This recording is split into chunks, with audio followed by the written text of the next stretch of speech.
This photograph was taken on a violent spring evening in 1944, somewhere on the outskirts of a POW camp in central Texas, though the exact minute has never been agreed upon.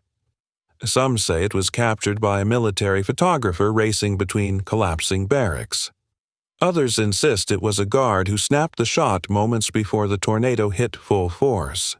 But look closely. Who is the American soldier lunging forward, reaching out with both arms as the ground tears apart behind him?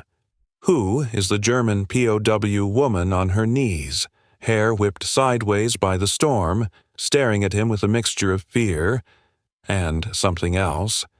Why were they outside when the warning siren failed? And where were they being taken in the seconds after this frame? Away from danger or straight into it?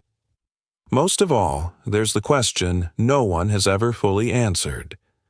When the tornado struck the camp, why did the American guards run toward the prisoners, not away from them? Tonight, we unravel the true story behind this photograph, the night a tornado hit a POW camp in America, and the German prisoners saw who ran first. April the 29th, 1944, Camp Hearn, Texas. The wind hit them before the warning siren did.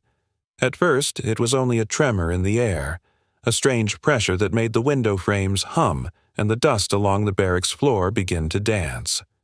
Then, in the space of a single heartbeat, the sky darkened to a bruised green, and the camp seemed to inhale sharply, just before the world exploded into motion. The first gust slammed against the walls with the force of a passing truck. Tin roofs rattled. Loose boards lifted. Dirt rose in spirals so thick the prisoners could hardly see one another. Someone shouted in German that it was artillery, that the Americans had finally decided to finish the war with fire. But there was no fire, only wind. Wind so violent it bent fence posts and sent shards of dry Texas soil tearing sideways across the compound like buckshot. A second roar followed, deeper and more terrible than any aircraft engine they had heard. The ground vibrated. The air thinned. The barracks door rattled on its hinges before being ripped clean off, sucked into the storm like a toy. A funnel cloud, vast, churning, alive, dropped out of the sky at the far end of the camp. Even through the dust, its outline was unmistakable. A twisting column of earth and wind headed straight toward the German women's compound. Inside Barracks 12, 43 German POW women froze where they stood. Some clutched their cots, some crossed themselves, some simply stared into the swirling darkness as it swallowed the horizon. They had survived bombings in Hamburg, hunger on the Atlantic transport ship, and the humiliation of capture. But this raw force of nature, felt like judgment. No one knew whether to run, hide, or pray. The storm made the decision for them.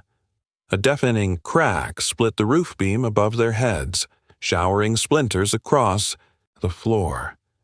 The room tilted. Dust blinded them. Someone screamed that the barracks was going to collapse, and then another sound rose above the storm. Boots pounding on the ground. American boots. For a moment, none of the women understood. Everything their officers had told them in France and on the transport had prepared them for cruelty. Americans will let you die, they'd been told. Americans do not waste resources on enemies. And now, as the walls shook and the wind clawed at the barracks like a living creature, the women expected to hear retreat. Guards running for the bunkers, leaving them locked inside. That was the logical outcome. That was war. But the footsteps were not fleeing. They were approaching. The first guard appeared in the doorway, fighting the wind with his whole body weight, his helmet nearly ripped from his head. His mouth moved, shouting something none of the women could hear, before he forced himself inside and grabbed the nearest prisoner by the arm. More guards followed, 3, then 5.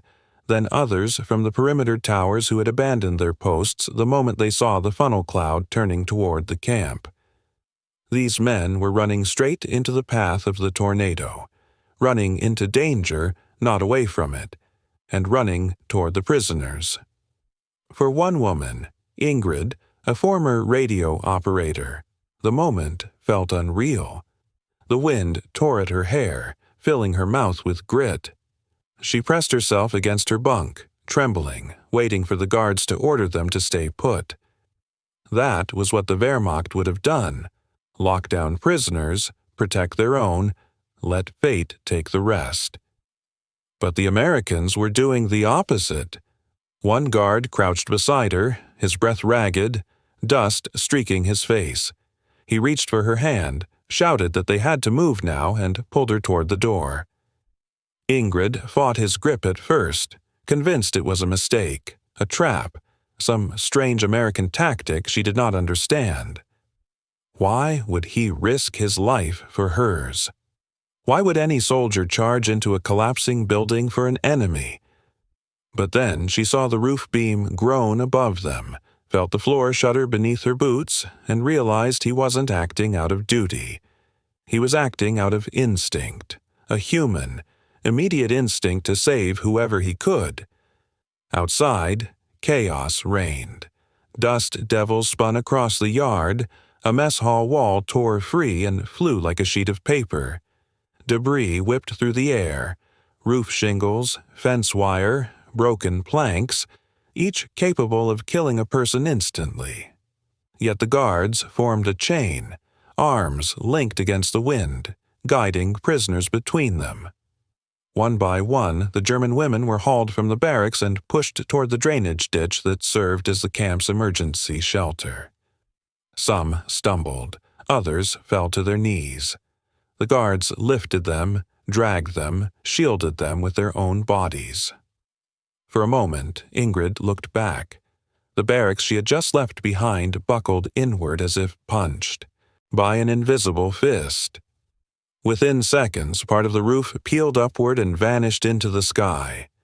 The guard beside her, still gripping her wrist, tightened his hold and urged her onward. His face was set, resolute, determined in a way that defied every caricature she had been taught about Americans. Another guard sprinted past, shouting for help as he carried a woman over his shoulder. A third slipped in the mud, pushed a prisoner to safety, then turned back for another. It was madness. It was valor. It was utterly incomprehensible to the prisoners watching their captors risk death on their behalf. The funnel cloud loomed larger, shredding a storage shed into splinters. The air stank of wet soil and electricity. The entire world seemed reduced to wind, dust, and the sound of men shouting orders they could barely hear themselves. Ingrid stumbled into the ditch, pulled down by the guard who had refused to leave her behind.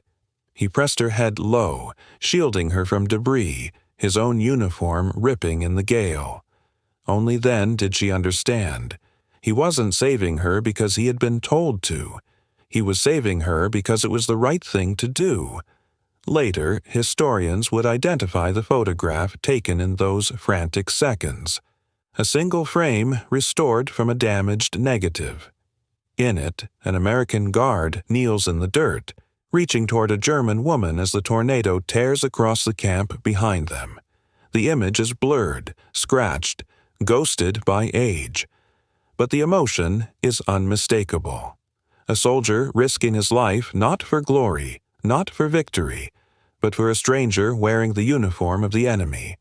It is a photograph that upends expectations. A photograph that feels like a riddle. Why did the Americans run toward the danger? Why save those they had every right by wartime logic to abandon? And why did this happen in a place built for prisoners? A place the Germans believed would be their grave? The answer, though simple, still startles those who study it. Even in the path of a tornado, even in a world torn apart by war, the American guards of Camp Hearn followed a code older than orders. No one gets left behind, not even the enemy. And for the German prisoners who survived that night, everything they believed about America would begin to unravel. The terror did not begin with the tornado. It began long before, woven into the minds of the German prisoners through years of schooling, speeches, whispered warnings, and the certainty that capture by Americans meant the end of one's dignity, perhaps even one's life. For the women at Camp Hearn, fear had arrived in childhood dressed in uniforms and slogans. It spoke through teachers who traced maps on chalkboards, pointing westward with grim authority. America ist barbarisch. They will not treat you as soldiers. They will not treat you as human. Ingrid remembered one particular lecture from 1942, when she was training as a Luftwaffe radio operator. An officer had clicked through grainy photographs of what he claimed were American prison camps. Piles of bodies, chains, gallows. The photos were fakes, pulled from other conflicts, but the room full of young women didn't know that. The officer tapped the final image and said, "If you are captured, remember one thing. Americans take prisoners only to torture them or make use of them. Do not expect mercy." The words had lodged themselves deep inside her, long before Normandy collapsed around her unit and she was taken prisoner.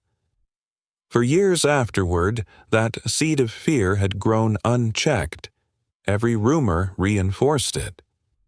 On the overcrowded transport ship to America, as diesel fumes mixed with the smell of unwashed bodies, an older auxiliary whispered to Ingrid, "They will starve us. They will humiliate us. Better to die in battle." Another woman claimed to have heard that Americans conducted experiments on German females. None of them had ever seen an American camp, but the stories worked like poison, subtle, persistent, impossible to shake. And yet, the first weeks at Camp Hearn had contradicted everything. The prisoners received blankets, meals, medical examinations. No one struck them, no one screamed at them. Still, fear never left completely. Fear became a shadow that clung to the edges of every interaction, a voice murmuring, "Wait, the cruelty will come." Because war had taught them a simple equation. Power plus enemy equals punishment. Why would America be any different? So, when the tornado struck, when the air outside turned to a swirling howl and the barracks shuddered under the weight of the wind, fear snapped back with full force, sharp, cold, and merciless. The German women were trapped inside a building they did not understand, in a country that was not their own, guarded by soldiers they still believed might abandon them at the first sign of danger. The first seconds were chaos. Dust rushed through cracks in the wooden walls, stinging their eyes. Hair whipped across faces. Metal bunk frames clattered like skeletons, shaking in the dark. The lamps flickered, then died, plunging the room into a bruised half-light where every movement felt unreal. Someone shouted in German that the roof was going to come off. Someone else crawled beneath a bunk, sobbing. The windows bulged inward, glass rattling violently as if begging to explode. The women clung to whatever they could, pillars, bedding, each other's arms, but none of it felt secure. When a plank ripped free overhead and crashed onto the floor, Ingrid felt the same panic she'd felt during an air raid back home. The helpless knowledge that nature or fate or war itself had seized control. And beneath that panic lay a deeper terror. The Americans will not save us. It wasn't cruelty they expected. It was indifference, a cold, pragmatic choice. In war, when danger comes, soldiers save themselves first. Why would American guards risk their lives for women who wore the uniform of the enemy? Why would they die for strangers Germany had taught them to hate? In the dimness of the barracks, Ingrid heard voices rising outside, shouts in English carried by the wind. But whether those voices meant help or retreat, none of the prisoners could tell. Fear twisted every sound into a threat. The roar of the tornado masked everything else. Then the world lurched sideways. The floorboards groaned. One wall bowed inward as if pressed by an invisible giant. A beam snapped with a thunderous crack and dust rained down like ash. The women screamed. Ingrid grabbed the edge of her cot, certain the entire building was about to collapse on top of them. Someone said, "They won't come. They've already left." Another, "This is how we die." But then, through the swirling dust, movement appeared. Dark silhouettes, bent against the wind, running toward the barracks. Not away, not toward shelter, toward the prisoners. At first, the women did not believe what they were seeing. The sight did not fit with the narrative they had carried across an ocean. One figure slammed into the doorway, bracing himself with both arms as the storm tried to rip him backward. Behind him, another guard pushed forward, head low, shoulders squared. Their uniforms snapped in the wind. Their helmets glinted in the dim light. Ingrid's heart pounded painfully. Her mind resisted the truth her eyes presented. Why are they coming here? Why aren't they saving themselves?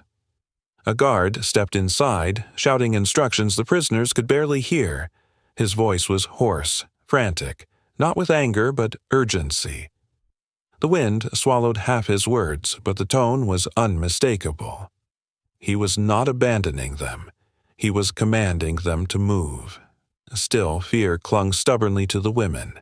In wartime Germany, orders barked in chaos meant survival or punishment. Here, they did not know what the Americans wanted.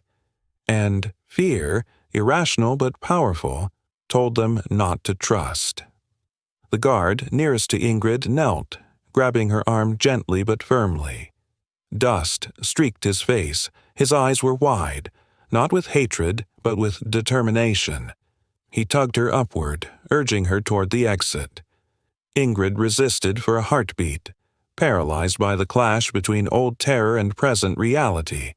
Then another beam cracked overhead, and instinct took over. She let him pull her. As they moved, Ingrid caught a glimpse of the storm outside through the shattered doorway. The funnel cloud was fully formed now, a monstrous pillar of rotating earth tearing across the field like a living thing. It devoured everything in its path, fences, branches, bits of roof, and hurled the debris into the sky. Lightning flickered within the swirling mass. The sound was unbearable, as if the earth itself were cracking open. The guard shouted again, but the words vanished in the roar. He pushed Ingrid forward, shielding her as a piece of metal roofing cartwheeled past. The other guards formed a chain, hauling prisoners out in clusters. Some women stumbled, others screamed, others went silent from shock. Still, the Americans pressed on. Ingrid's fear shifted, just slightly. A crack in the wall of panic. Not yet trust, but confusion. This isn't what we were taught. This isn't who they told us Americans were. According to German propaganda, America was decadent, lazy, soft. Yet here were American soldiers sprinting into the jaws of a tornado to rescue the very people that propaganda claimed they despised. According to Nazi lectures, American morale would crumble under pressure. Yet these men moved with purpose, with discipline, with a courage that defied every stereotype. And then another thought struck Ingrid, sharp as lightning. If they were truly the monsters we were told to fear, why would they be risking their lives for us now? Behind her, the barracks groaned, timbers snapping as the storm tore at the structure. The guard gripped her shoulders, pushing her toward the drainage ditch where the others had already begun to huddle. As Ingrid stumbled forward, her heartbeat pounding like a drum inside her chest, one truth became impossible to ignore. America, this America, was not the place she had been told about. These Americans were not the enemies she had been trained to hate. Fear still clung to her, but it had changed shape. It was no longer fear of the Americans. It was fear of everything she had ever believed before this moment, and the terrifying possibility that her enemy might just be more human, more honorable, and more courageous than she had ever imagined. The wind grew sharper as the guards burst fully into the barracks, their silhouettes framed by the violent, swirling dust outside. The doorway barely held against the force of the storm, yet the American soldiers did not hesitate. One of them, a tall corporal with sleeves rolled to his elbows, swung the shattered door aside and shouted for his men to fan out. His voice cracked with urgency, not anger. The German prisoners, huddled in shock, stared in disbelief as these armed men rushed toward them like rescuers, not captors. The corporal knelt beside a young woman pinned beneath a fallen beam. Her name was Frida, though he did not know it. Her breath came in shallow gasps, her hands trembling as she tried to push the debris off her legs. The corporal wedged his shoulder beneath the beam, strained until the muscles in his neck corded, and lifted it just enough for another guard to drag her free. As soon as they pulled her clear, the corporal slid his own jacket from his shoulders and wrapped it around her. The wind was slicing through the splintered walls, and he pressed the jacket close as though she were a fellow soldier, not an enemy prisoner. The gesture stunned her more than the beam had. She had expected shouts, orders, maybe even blows. Instead, she felt wool around her shoulders, still warm from his body, and the steady pressure of his hand guiding her toward the exit. Across the barracks, another guard found a young German man clutching his ankle, unable to stand. Without a word, the guard hoisted him over his back in a fireman's carry, braced himself against a gust of wind that nearly knocked them both down, and pushed forward. Outside, debris rained from the sky. Roofing shingles, loose nails, pieces of shattered crates.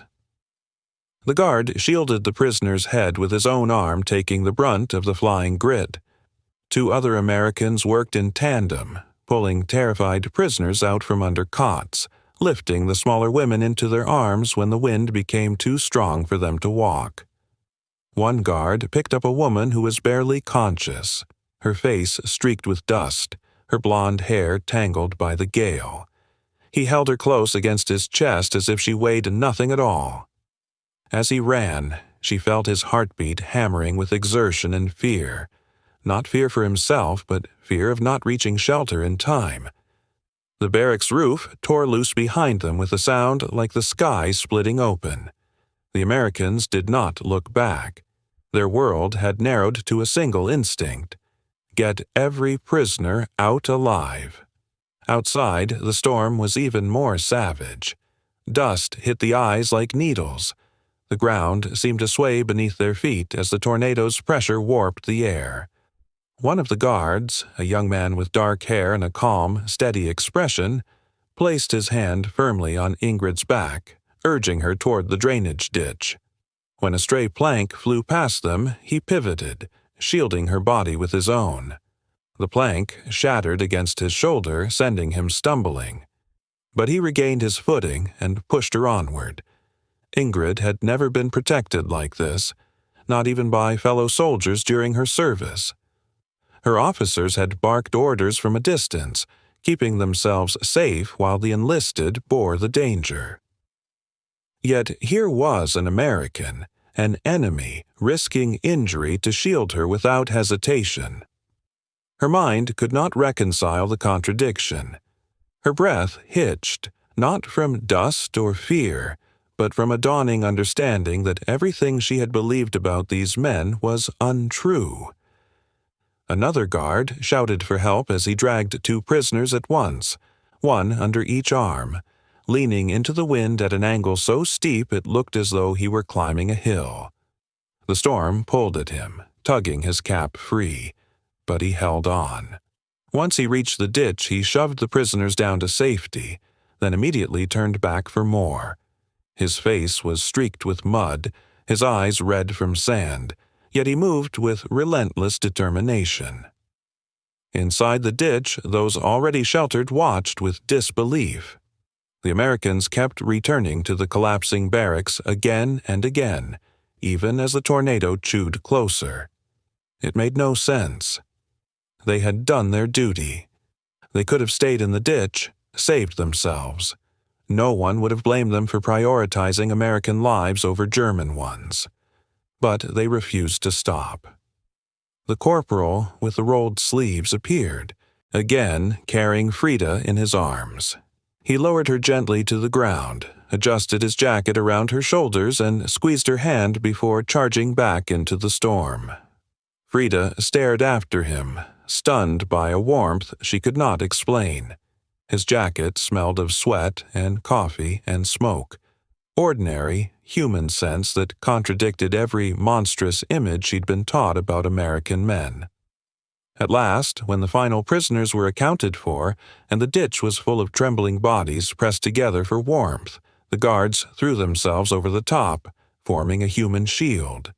One knelt with his back braced against the wind, spreading his arms wide to block debris. Another crouched low beside a group of women, covering them with his own body as the tornado roared past. Dust stung their faces.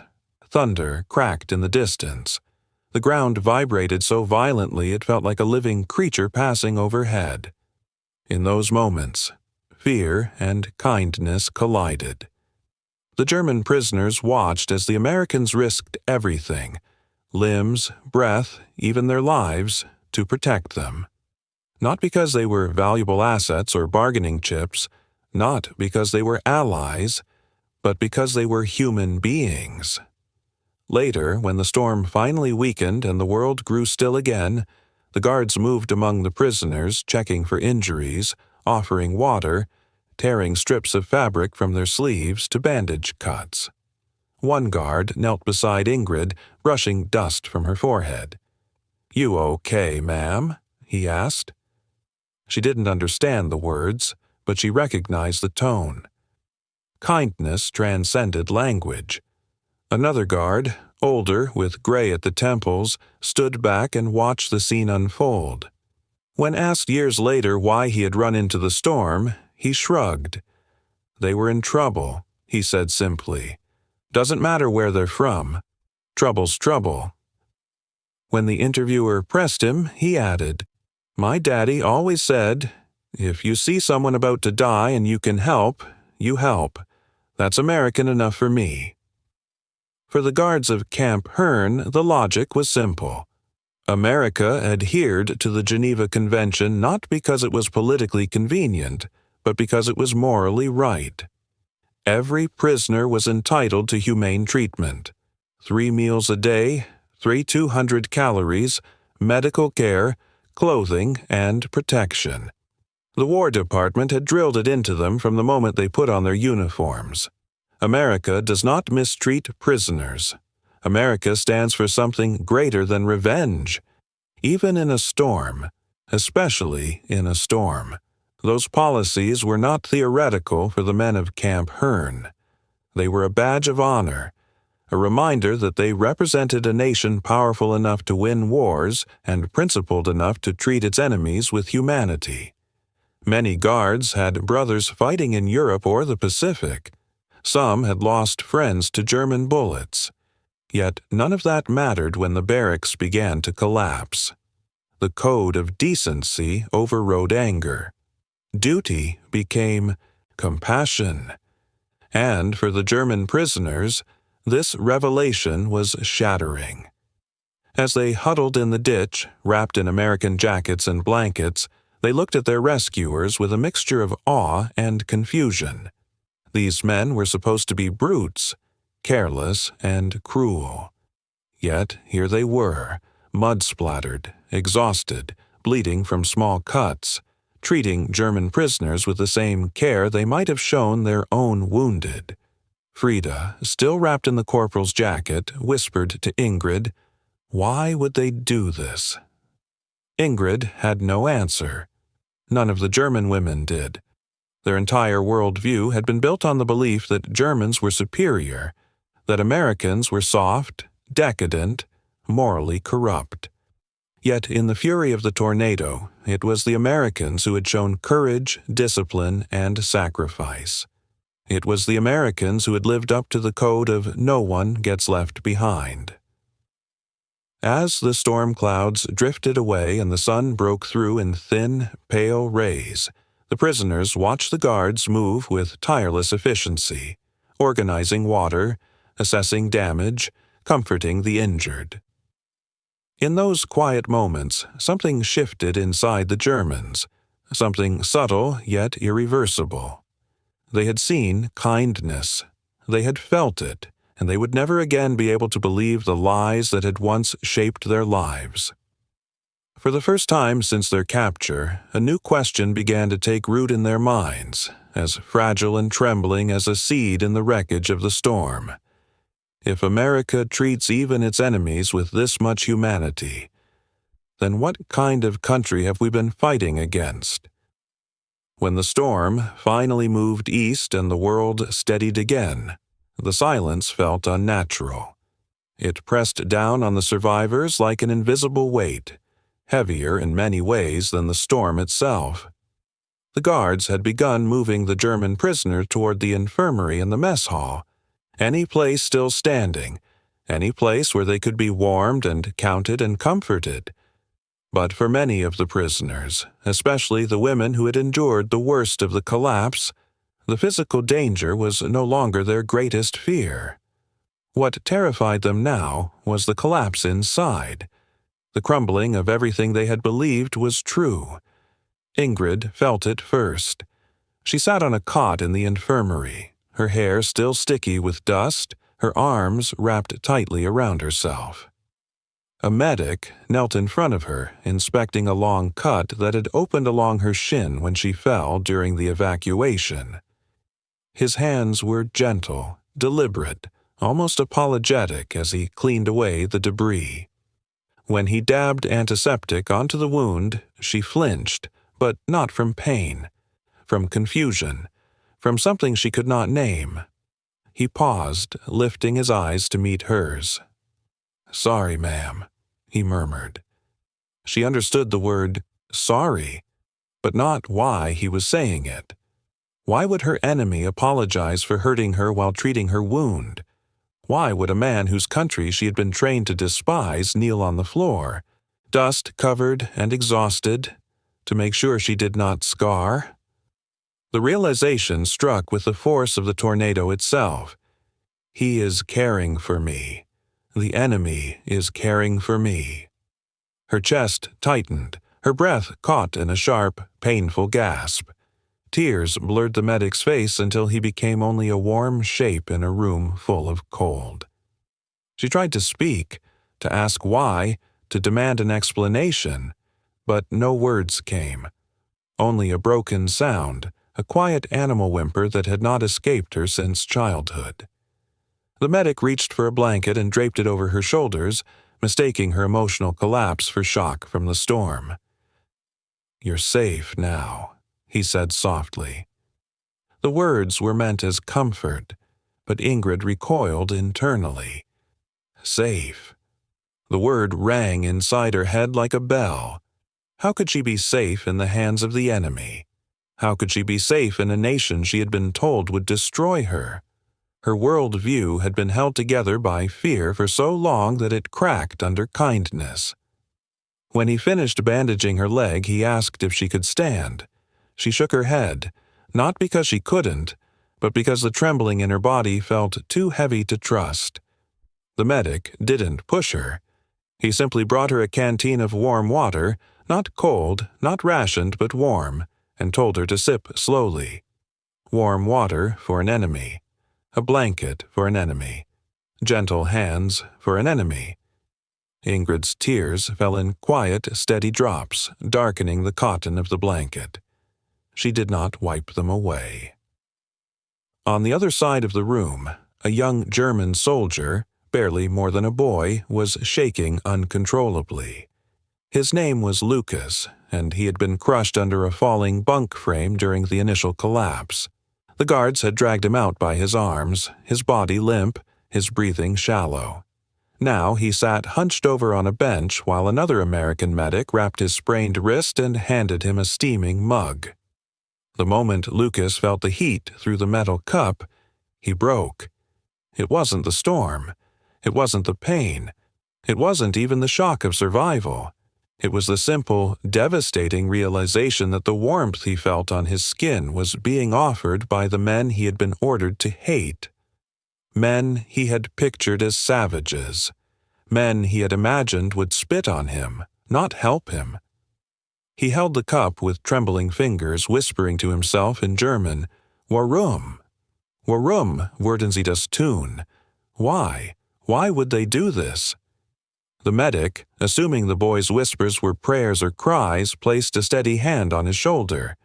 Lucas jolted at the touch, a strangled sob escaping before he could stop it. He pressed the mug to his forehead, letting the steam blur his vision, letting the warmth seep into a body that had known only cold for so long. Across the camp, similar scenes were unfolding. A woman who had fainted during the evacuation sat wrapped in an American soldier's coat while he knelt beside her, holding her wrist gently as he checked her pulse. She stared at him with wide, disbelieving eyes, her lips trembling. When he offered her a second blanket, she shook her head vigorously, guilt burning through her. She was the enemy. She did not deserve 2 blankets. The soldier misunderstood, thinking she was still cold. He draped the extra blanket across her anyway. Another prisoner limped toward the mess hall, leaning heavily on a guard who supported him with both arms. The man's uniform was torn, his hair matted with dust, but he smiled faintly as he guided the prisoner forward. "Easy now," he muttered. "You're all right."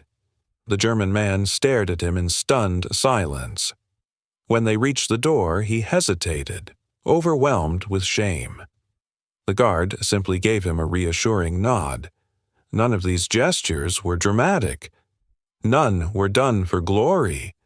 They were small, instinctive acts of decency performed by men whose training had drilled into them that American honor did not disappear in wartime.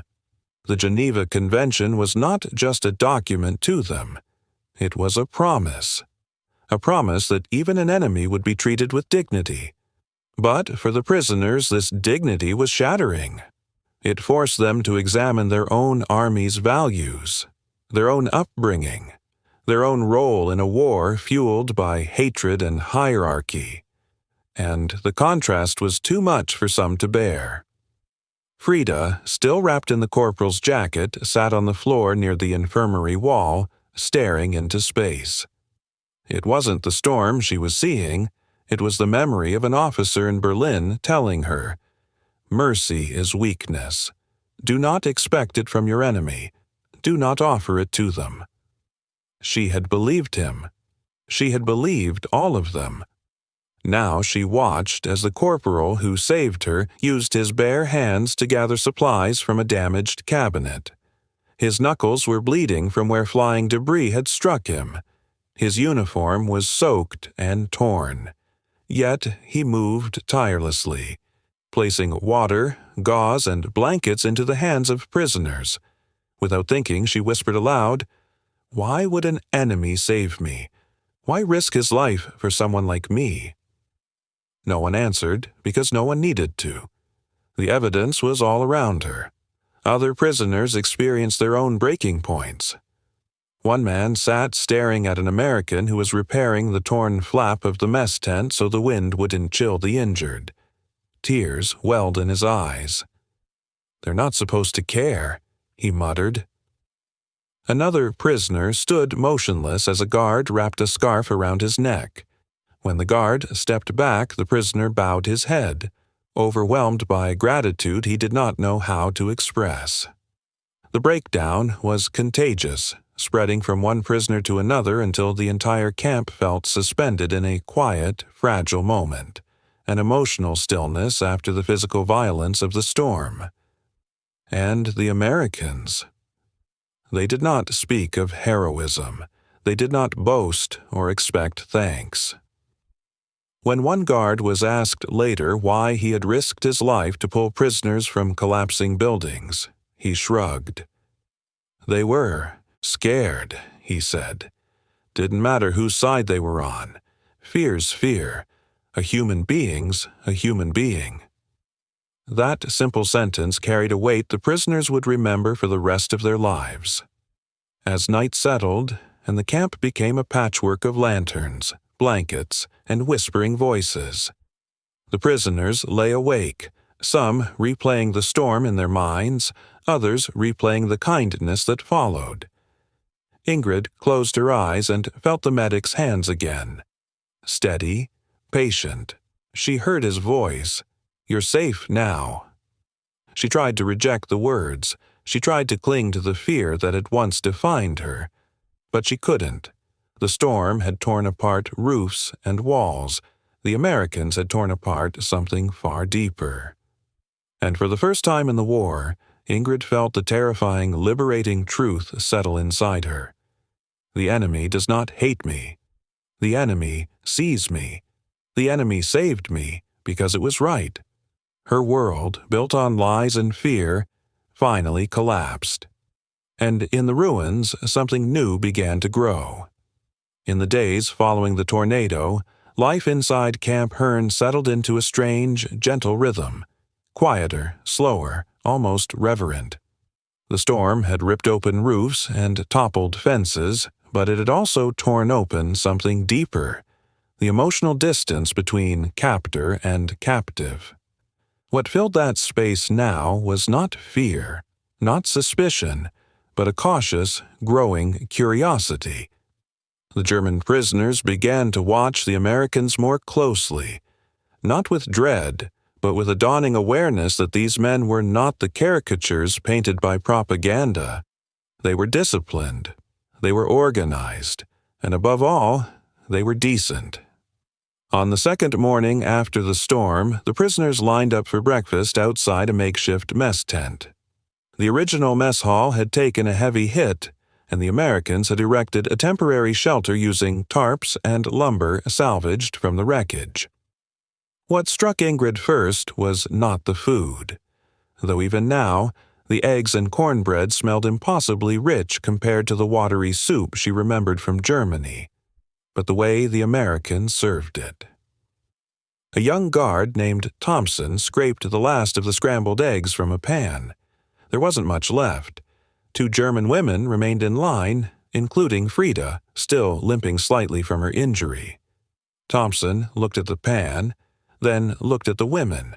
Without hesitation, he scooped the remaining portion onto their trays.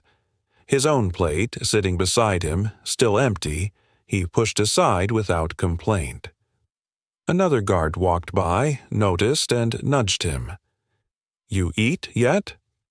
"No," Thompson said. "You should. I will. After they do."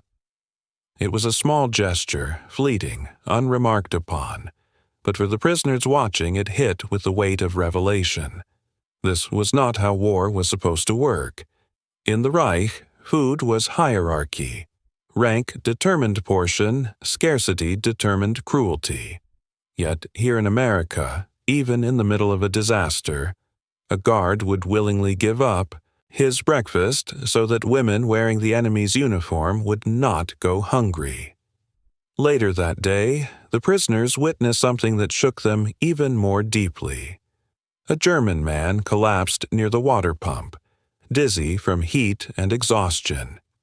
A nearby guard, Private Ellis, a black soldier from Louisiana, rushed to him first. The German fell against Ellis's chest, his hands scrabbling for balance. Ellis caught him instantly, lowering him carefully to the ground. "Easy, buddy. I got you," he murmured. Ingrid, standing nearby, froze. She had grown up in a country where newspapers depicted Black Americans as primitive immoral, dangerous. Hitler's speeches had woven racism into national identity. Yet here was a black American, not only touching a white German prisoner but helping him, supporting him as tenderly as one might help a wounded friend. The German man looked up at Ellis with wide, confused eyes. His lips trembled. Not from pain, but from the shattering of a belief he had held his entire life. Ellis handed him a canteen. "Slow sips," he instructed. When the man tried to rise, Ellis held him steady, wrapping an arm around his waist. And then, with no performative pride, no expectation of gratitude, Ellis walked him across the yard to the infirmary. The German prisoners watched in stunned silence. A whisper spread through the crowd. "Even a black man saves us, even he." And then another whisper, softer, almost ashamed. "We were wrong. We were wrong about all of them." For the Germans, this moment was not simply surprising. It was dismantling. It tore apart layers of indoctrination that years of propaganda had built. It forced them to question not only their view of America, but the very foundations of Nazi ideology. If even the men Germany deemed inferior showed kindness greater than the Reich had ever shown its own citizens, then what did that say about the war they were fighting? That afternoon, the relationship between the Americans and the prisoners shifted again. A group of German women volunteered, without being asked, to help clean the yard. They swept debris, patched fences, and carried buckets of nails and wood scraps. When a guard offered them gloves, one woman refused, shaking her head. "You saved us," she said haltingly in English. "We help now." Her accent was thick, her vocabulary small, but the meaning was unmistakable. Gratitude, responsibility, a new understanding of what honor looked like.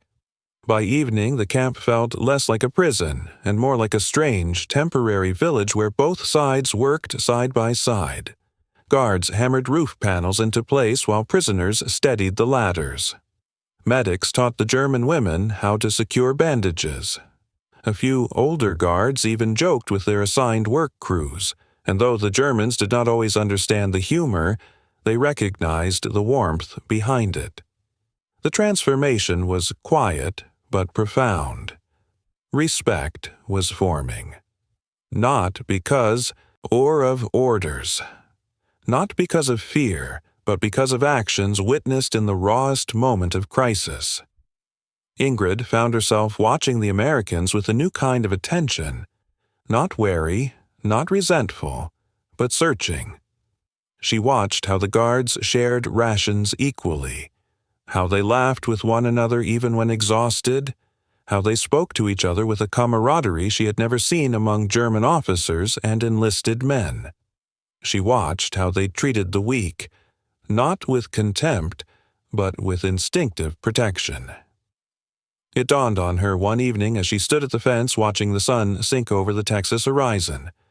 America fights differently, not just with weapons, not just with industry, but with a moral code that held even in a tornado. Late in the war, the United States was feeding nearly 400,000 prisoners across the country. Even as American families rationed butter and gasoline, even as American soldiers died overseas, the War Department insisted POWs must receive humane treatment, medical care, clothing, even educational opportunities. They must receive meals exceeding 3,200 calories a day, even though German civilians back home were starving under Allied bombing. To the prisoners, this was incomprehensible. To the American guards, it was ordinary. To the viewers today, it feels like history out of a different era. One afternoon, Frida approached the corporal whose jacket she still wore. She held it in both hands, freshly cleaned, neatly folded. Her voice trembled as she said, "Thank you. Why you saved me?" He looked surprised by the question. "Ma'am, you were in trouble," he said.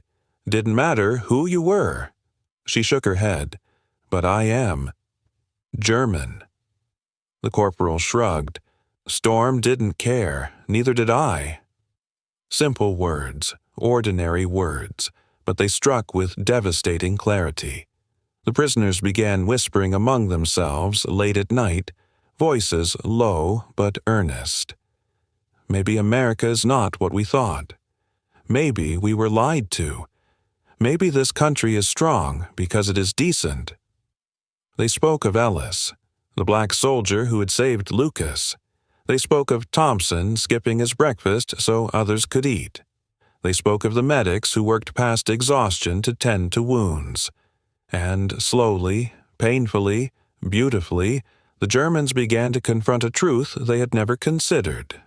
The enemy had treated them with more humanity than their own leaders ever had.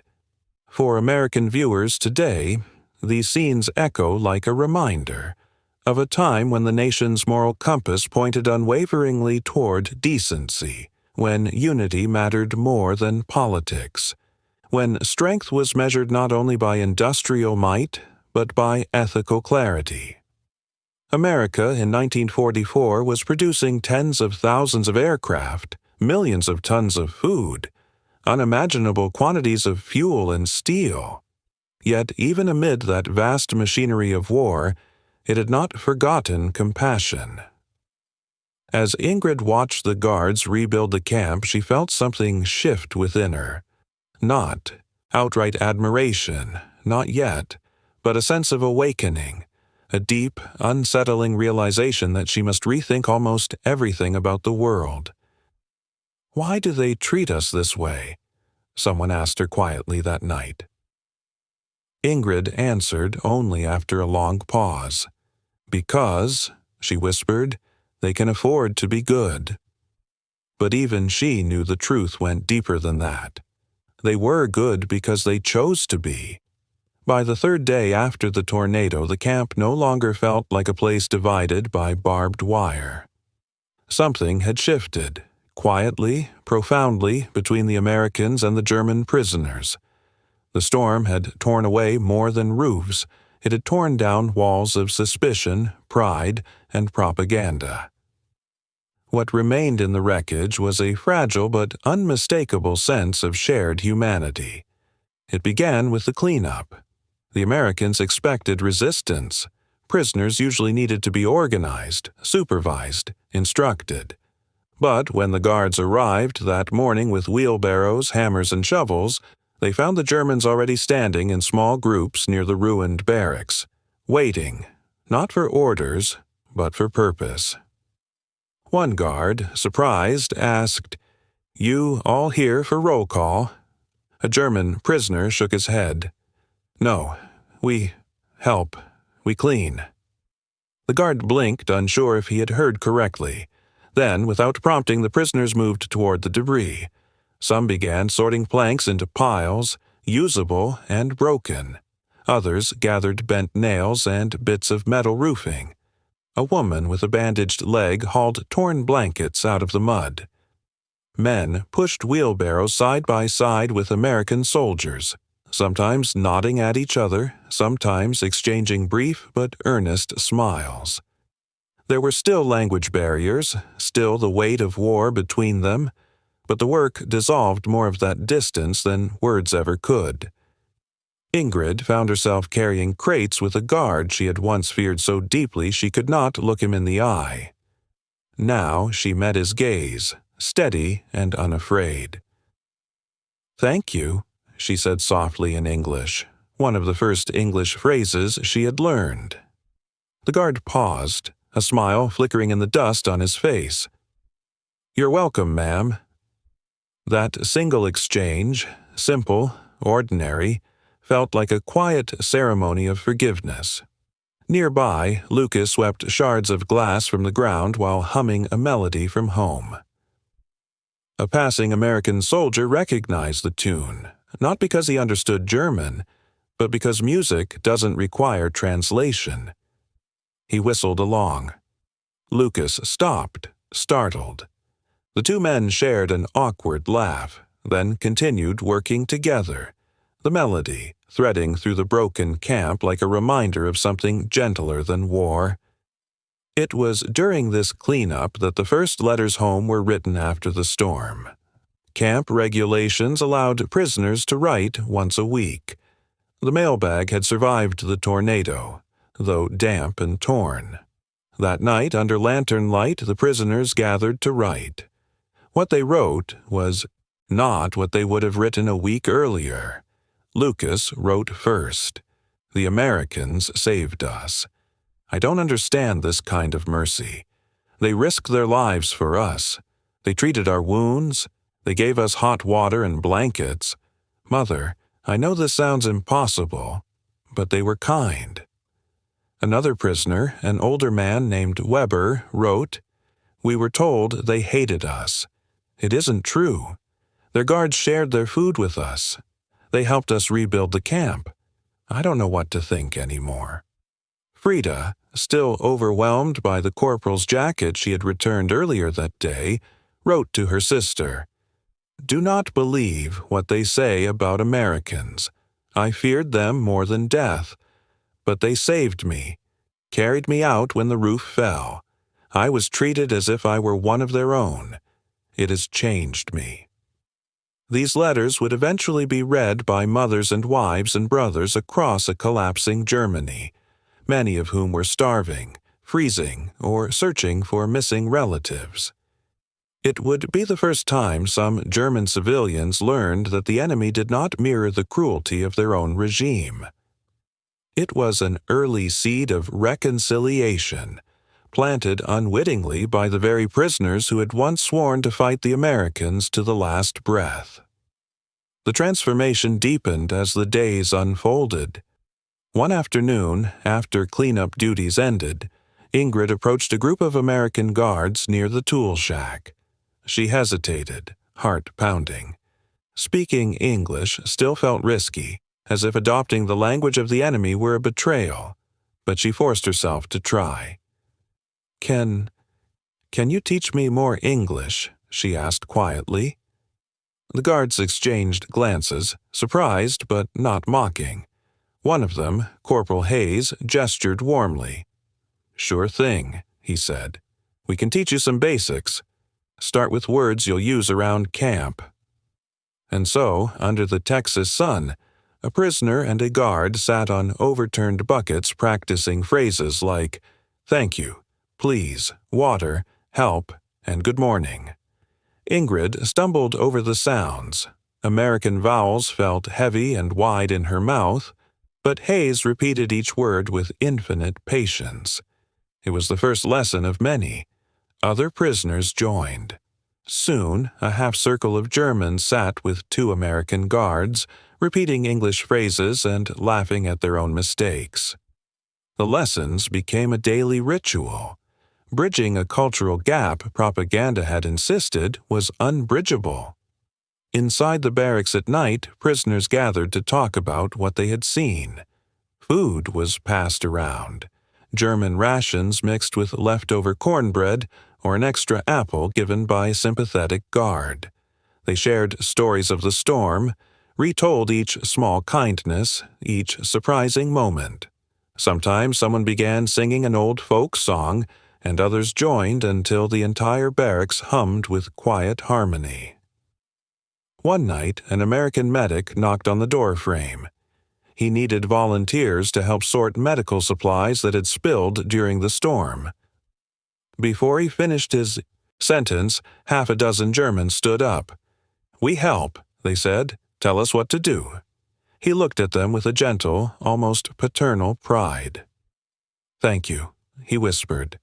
The transformation was mutual, subtle but undeniable. The Americans grew fond of the prisoners, not in a naive way, but in a way that recognizes common humanity even across enemy lines. A few guards stopped seeing them as Krauts and began calling them by name. Some prisoners learned how to ask the guards about their families, their farms, their wives waiting at home. When a guard received a letter from his mother, the prisoners congratulated him as if he were one of their own. Beneath all this change lay the quiet machinery of American policy, a system designed not only to win the war, but to win the peace that would follow.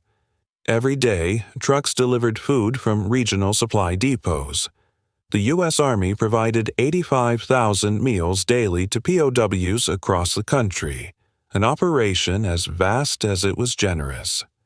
Prisoners were given jobs, repairing fences, tending to gardens, assisting medics, milking cows at nearby ranches.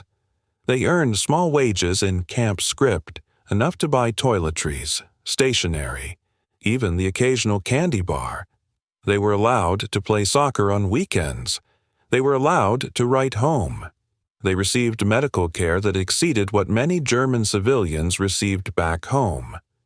Education classes were offered. Some prisoners learned carpentry, others mathematics, others English literature.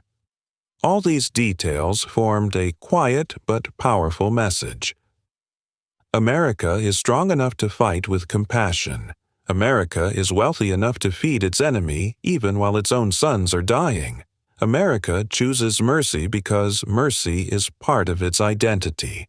For modern viewers, this rings with nostalgia, an echo of a time when the country believed in moral leadership, in decency backed by strength, in unity that transcended differences. For the prisoners, the message was life-changing. One evening, just before lights out, Lucas turned to Ingrid. His voice was barely audible. "I don't understand," he said. "Why do they treat us like this? We are their prisoners."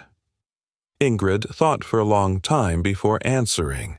She remembered the storm, the hands pulling her from the rubble, the warm water pressed into her palms, the English lessons in the sun.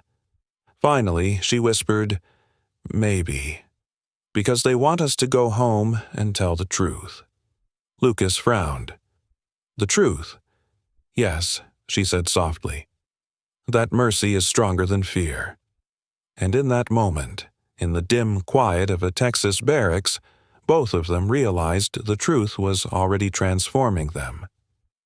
In the decades that followed the tornado at Camp Hearn, the war itself faded into textbooks and memorial speeches. But the memories carried by the German prisoners did not fade at all. They ripened, they deepened, they sharpened into something that would outlast the uniforms and the wounds and the borders that once separated them from the men who saved their lives. When the war ended and repatriation began, most of the prisoners returned to a Germany they hardly recognized. Cities were flattened, families scattered, food scarce. Yet scattered among their few surviving possessions were small tokens from America. English notebooks, letters from guards, folded drawings made during quiet evenings in camp classrooms. And inside many of their suitcases lay memories too heavy to describe, the weight of a stranger's arms lifting them from a collapsing barracks, the warmth of an American jacket wrapped around trembling shoulders, the shock of discovering that mercy was not weakness but strength. Some prisoners, years later, wrote down what they had been too overwhelmed to say at the time. One former POW, in a memoir published in 1968, wrote simply, "America fed us when we had nothing." Another added, "They could have let us die, but they chose mercy. I have never forgotten that night." Ingrid, who had once trembled at the sight of an American uniform, became a schoolteacher in Hamburg. She married a man who had survived the Eastern Front and raised two children who never knew the sound of air raid sirens. But every spring, when the storms rolled across northern Germany and the sky turned the same bruised green she remembered from Texas, she told her children the story, how the wind had roared, how the roof had buckled, and how an American soldier had refused to let her die. As the years passed, she wrote her own account, part memoir, part tribute. She dedicated it not to Germany or to victory or to survival, but to the men of Camp Hearn who showed me that humanity is stronger than hatred. In its final pages, she described her return to Texas. She had visited Camp Hearn in 1984, long after the last guard tower had been dismantled. The museum curator walked her through a small exhibit featuring donated artifacts, POW crafted furniture, camp newspapers, faded photographs. And then she saw it. The photograph. The one taken in the storm. The one restored from a damaged negative. The one showing the American Guard reaching for a German woman as the tornado swallowed the world behind them. Her breath caught. She stood before the image for a long time, unable to speak. The curator approached gently. "We think that guard might have been Corporal Hayes," he said. "He never talked much about that night." Ingrid touched the glass with trembling fingers. "He saved my life," she whispered. Outside, the Texas wind brushed the grass with the same restless motion she remembered. She closed her eyes and felt the past shift, settle, and finally come to rest. She was not the only former prisoner to return. Weber, the older man who once believed surrender was worse than death, visited the museum with his grandson in the early 2000s. He walked the grounds slowly, his cane tapping the concrete where the barracks once stood. When he reached the memorial, stone at the center of the property, he knelt with difficulty and placed a small bouquet of wildflowers at its base. His grandson, confused, asked why he honored a place where he had been imprisoned. Weber smiled through tears. "This," he said softly, "is where I learned that my enemy had a heart." Across Europe, these stories passed to children and grandchildren. One granddaughter wrote on an online forum, "If America hadn't shown mercy, I wouldn't be alive today.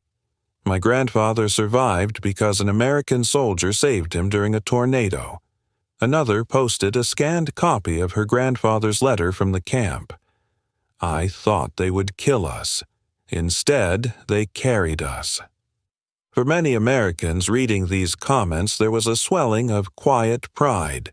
Pride in the greatest generation, not just for their victories abroad, but for the gentleness they showed in moments when gentleness was not required.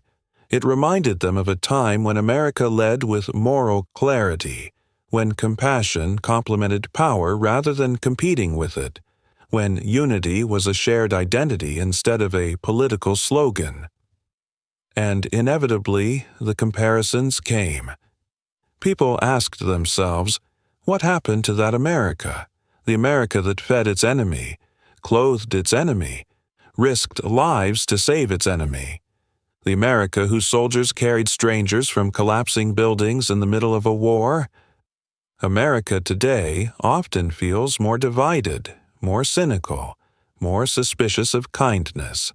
But the story of Camp Hearn stands like a lantern held up against the darker parts of the present. A reminder that moral leadership is not a relic of the past, but a choice made again and again. Historians later noted that America's humane treatment of POWs was not just generosity, it was strategy. The War Department understood that the men and women returning to Germany would become witnesses. They would carry stories back across the Atlantic, stories that would help rebuild a shattered continent not just with steel and bread, but with trust.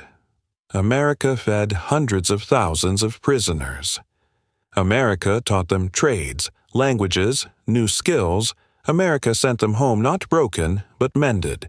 And in doing so, America planted seeds of friendship that grew in unexpected ways. Former POWs became diplomats, teachers, businessmen, builders of the new Germany. Some wrote books praising the country that had once been their enemy.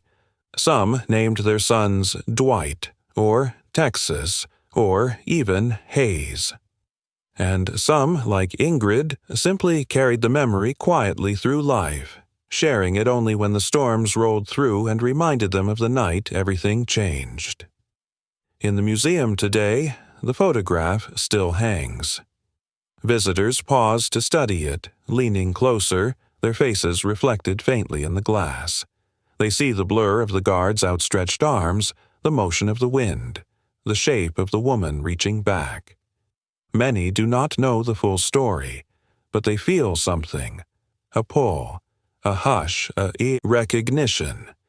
One elderly veteran once stood before the photograph and whispered, "That's what we were fighting for. Not to kill, to protect, to do what's right." And that sentiment, simple and steady, has become the final legacy of Camp Hearn. Because in that storm under collapsing roof beams and a sky split open by wind, something remarkable happened. Enemies became human. Fear became gratitude. War gave way to compassion. And so the story ends not with victory or surrender, but with a truth carried across generations, one that still echoes in Texas dust and German memory alike. On that night, in the path of a tornado, humanity won.